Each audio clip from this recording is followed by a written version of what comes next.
não dá para apostar num partido que não cumpre nenhum desses requisitos como um partido em torno do qual pode se estruturar um sistema.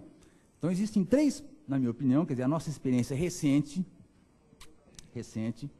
esses 20 anos, dizem que o nosso sistema tende é só uma tendência, e pelo que dizem esses anos, a se estruturar em torno de três partidos, que cumprem razoavelmente esses requisitos. Os demais vão continuar existindo, podem continuar existindo, né? Eu sou contrário a uma cláusula de barreira de 5%, aí eu acho que os pequenos partidos não são o problema do sistema partidário brasileiro, está longe de ser. Eu acho que nós temos que ter liberdade de organização partidária, competição, acesso a recursos, mas eu acho que, sem dúvida nenhuma, o sistema ele caminha, né? O que a experiência, a dinâmica eleitoral, a nossa experiência com as urnas diz nesses anos é isso. Bom, isso significa que nós não devamos, ou seja, significa, eu estaria dizendo que o ciclo eleitoral, que a experiência democrática brasileira caminha para dar um formato ao sistema partidário? Não necessariamente, né? Não necessariamente, ou pelo menos trazendo a conversa para cá, para o problema das instituições políticas, para o problema das reformas. O fato de que alguns partidos consigam, ou seja, o fato de que nós não tenhamos um sistema partidário completamente disforme e temos algumas referências partidárias, não significa que nós não devemos dar uma ajuda institucional ao sistema, né?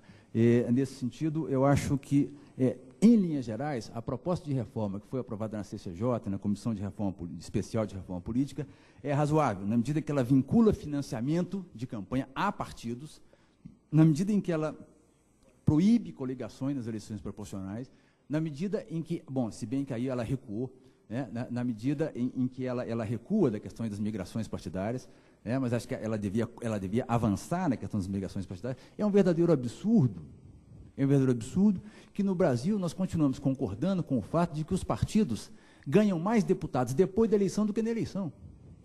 Qual é a relação entre a atual bancada do PL e o resultado eleitoral de 2002? Nenhuma. Qual é a relação entre a atual bancada do PTB e o resultado das eleições de 2002? Nenhuma. Não é possível, né? E um quarto ponto é a questão da lista, a questão de como se vota. A questão da lista é o ponto polêmico, né? E eu vou concluir e concentrar apenas nesse ponto. Eu acho que, além de nós vincularmos financiamento a partidos, mexermos nas coligações e proibirmos migrações, né? Eu acho que nós temos que encarar o problema do sistema eleitoral no Brasil, o problema da lista aberta. Eu acho muito curioso que é muito comum a gente notar críticos da lista aberta, né, que, ao mesmo tempo que fazem crítica à lista aberta, apontam problemas do sistema, sem perceber, ou pelo menos sem trazer para a discussão, o caráter meio umbilical de aspectos da lista aberta com problemas do nosso sistema, né?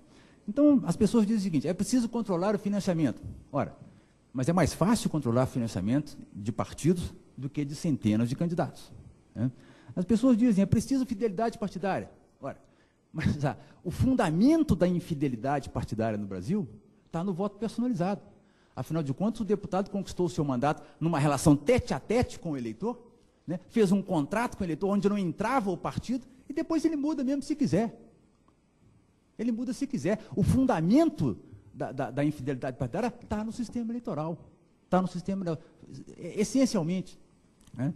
A Folha de São Paulo, recentemente, estava com um editorial defendendo fim das emendas individuais no orçamento. Ora, mas o fundamento das emendas individuais no orçamento, e se nós quisermos criticar o paroquialismo no Congresso Brasileiro, se é que é para criticar, o fundamento disso está no sistema eleitoral, né? Está no sistema eleitoral.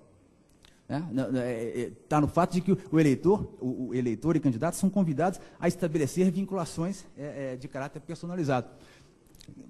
É preciso aumentar a força do partido do presidente. Ora, mas enquanto as eleições para o Congresso no Brasil se derem de maneira absolutamente personalizada, nós vamos estar ajudando muito pouco a fazer com que a votação dos presidentes, a votação dos seus partidos, chegue um pouco mais próximo, né?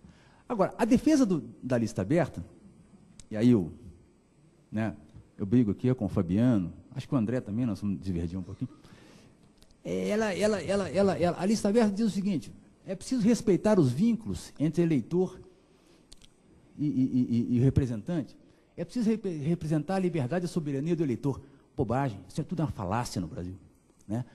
Nós temos o nosso sistema de lista aberta, não cria vínculo entre representado e representante no Brasil. Não cria. Ele não cria vínculo de espécie alguma.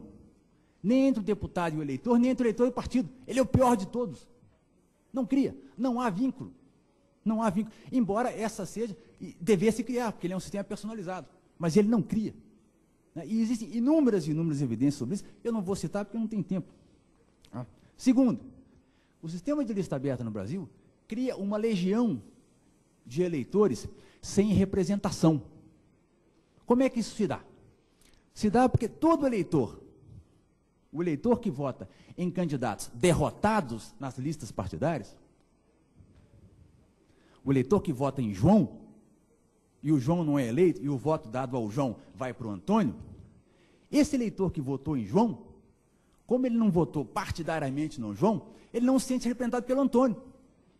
Então tem um contingente de eleitores no Brasil, de 20% a 30%, dependendo da eleição, e dependendo do nível, Câmara dos Deputados ou Câmara dos Vereadores, que está excluído da representação, porque ele é convidado a estabelecer uma relação personalizada, mas o voto dele é transferido partidariamente, e ele não sabe disso, ele não se sente representado. Ele vota em Antônio, um sujeito que ele conhece, e elege João, que ele não conhece. E não há nenhuma razão para eu supor que ele se sinta representado por esse sujeito, porque ele não votou no partido.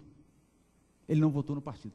Agora, sobram os eleitores que votaram em candidatos vitoriosos, porque os eleitores que votaram em candidatos derrotados não têm representação no Brasil. Sobram quem votou em candidato vitorioso. Bom, quem votou em candidato vitorioso, então pelo menos elegeu o representante. Também é uma bobagem, né? Porque quando a impressão que se tem, que o eleitor tem, e que o candidato passa para ele, é que o candidato vai ser o seu representante no parlamento. Mas quando nós olhamos o parlamento, o poder de agenda no parlamento está totalmente concentrado na mesa e nos líderes. O deputado não tem poder de agenda nenhum. Que agente é esse? Vai fazer o quê? Vai fazer o quê? Ele não tem poder de agenda no Congresso. Quem tem são os partidos. Sinto muito. É uma esquizofrenia. O eleitor brasileiro escolhe o agente errado. E tem razão de não se reconhecer no Congresso. Tem razão de não se reconhecer no Congresso. Então, nós podemos ter muitas críticas à lista fechada. Mas eu não me convenço em parar no tempo do Michels. E concordar com o Michels de que a democracia não dá conta da oligarquização. Dá sim. Quem disse que não dá? Quem disse que nós não podemos pensar em instrumentos para um voto em lista que combatam e minimizem os efeitos da oligarquização? Quem disse que não? Quem disse que nós não podemos fazer prévias, como o Uruguai faz? Institucionalizadas. Estou terminando. O Uruguai convoca os seus cidadãos 6 meses antes das eleições para votar em prévias internas nos partidos. É ruim isso? Será que é ruim? Será que nós não podemos fazer mecanismos internos, né, de formação de elite democrática? Quem é que nós temos que viver no começo do século XX com o Michels e a lei da oligarquia? Olha, oligarquias não sobrevivem em ambientes inclusivos, competitivos e com algum controle. Nós temos condição de criar esse ambiente, e aí não vai ter oligarquia. E aí o nosso minotauro, né, que é esse sistema minotáurico nosso, que onde nas eleições não existem partidos, e no Congresso os partidos controlam, ele deixa de existir. O nosso sistema tem que ter coerência. Ou ele caminha para um sistema distrital, e aí ele se adequa ao sistema distrital, ou ele é um sistema proporcional, como a maioria esmagadora dos países que adotam proporcional, de lista fechada. Muito obrigado.